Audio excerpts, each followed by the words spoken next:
So give me 1 minute and I'll tell you what a transistor is in a way that you will never forget, and it will be so easy you'll wonder why somebody didn't tell you before.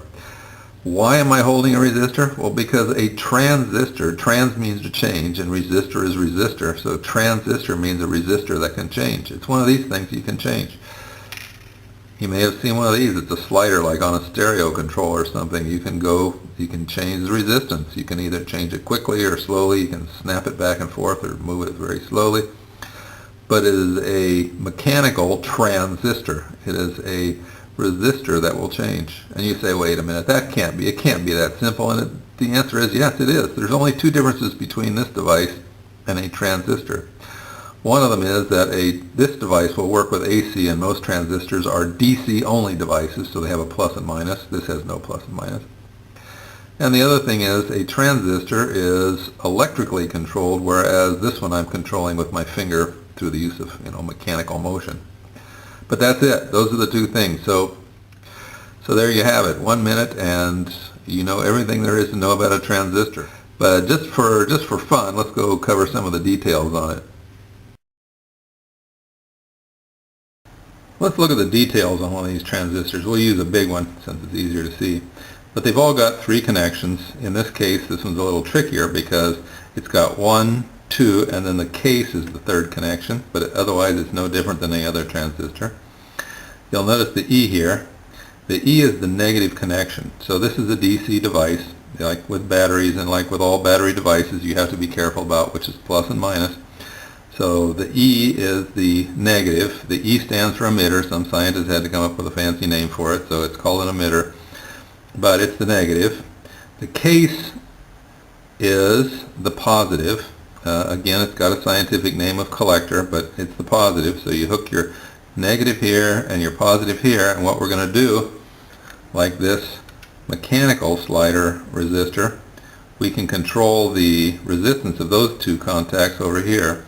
By changing this, well, this 3rd connection allows us to change the resistance between the negative and the positive.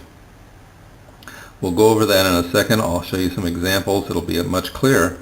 But again, it's quite simple. If you can make your connection between the negative and the positive, the emitter and the collector, and then with a very tiny amount of electricity between the base and the emitter, you can control a huge amount of power or resistance between the negative and the positive on the transistor.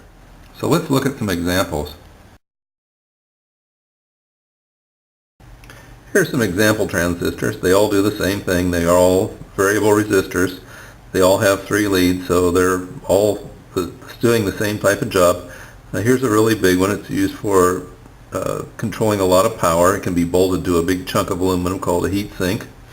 And like any type of resistance, they produce heat, so you got to get rid of the heat. But this one can be bolted onto a big heat sink, carry away a lot of heat. Here's a little bit smaller one. It won't carry as much power, but again can be used with a heat sink. Here's a smaller one, and this is more of a radio frequency. I believe I took this out of an old AM radio, transistor radio.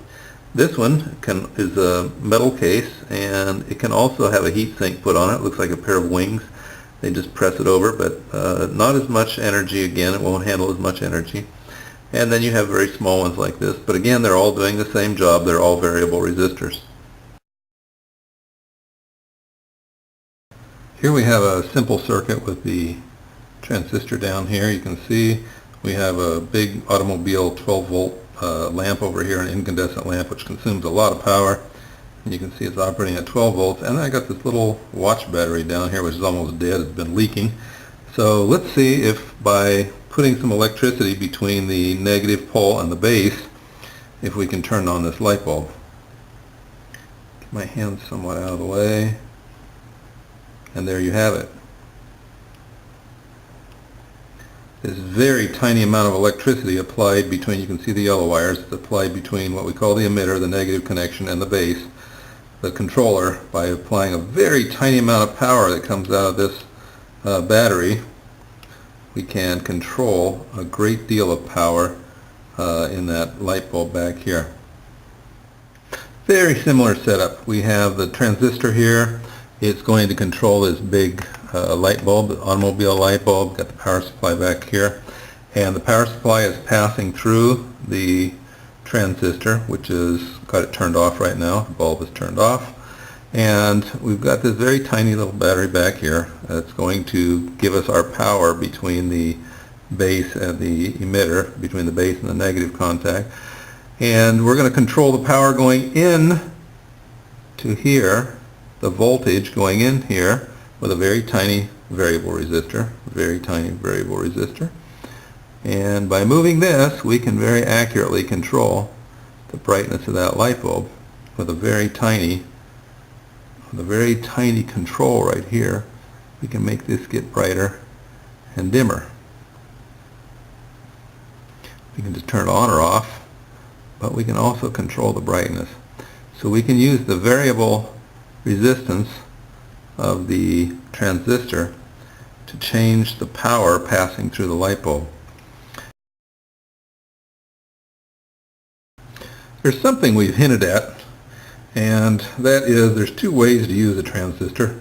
One of them is to use it like they do in computers, where you just switch it on and off, on and off, on and off. And the other one is where you control it smoothly, nicely over a range. For example, we can turn this up and down like that. And these two modes, one of them is digital mode. You're going to run into that, where that's the computer mode where it's on, off, on, off. And the other is called analog mode. And analog mode is what you'll find in your stereo amplifier, in a radio circuit, and so on, maybe in a jewel thief. There's two types of bipolar transistors, and they do exactly the opposite thing, so they're not interchangeable. It's one of those things where if you get the wrong transistor, you can make a serious mistake. And these two transistors look pretty much identical, other than the color and the number on them. But if you look up on the internet, and you look up an NEC B772, you'll find out they call it an PNP transistor. And what does that mean, PNP? Well, I always think about the middle initial. The middle initial tells me what this transistor does. The N tells me negative. So what happens is when that controlling pin, called the base, and I looked that up too, it happens to be this one over here, when that turns negative, this transistor turns on. Now, that's kind of strange, but that's the way it works. When that pin goes negative, transistor turns on. This one is exactly the opposite. This one, when that controlling pin, the base pin, goes positive, this transistor turns on. This one is called a NPN, and P for positive, it's the middle initial, and this one turns on when it's positive. So those are the two basic types. Again, not interchangeable, just make sure that you have the right one when you're building your circuit.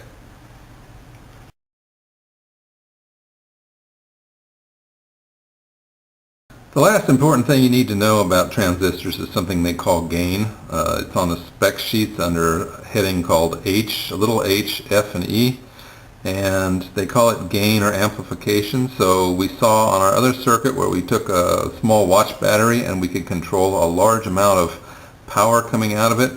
Well, that's what it's all about. It tells you how much power you can control for a little bit of power input, the total amount out. And it's pretty much a ratio between the two, power in versus power out.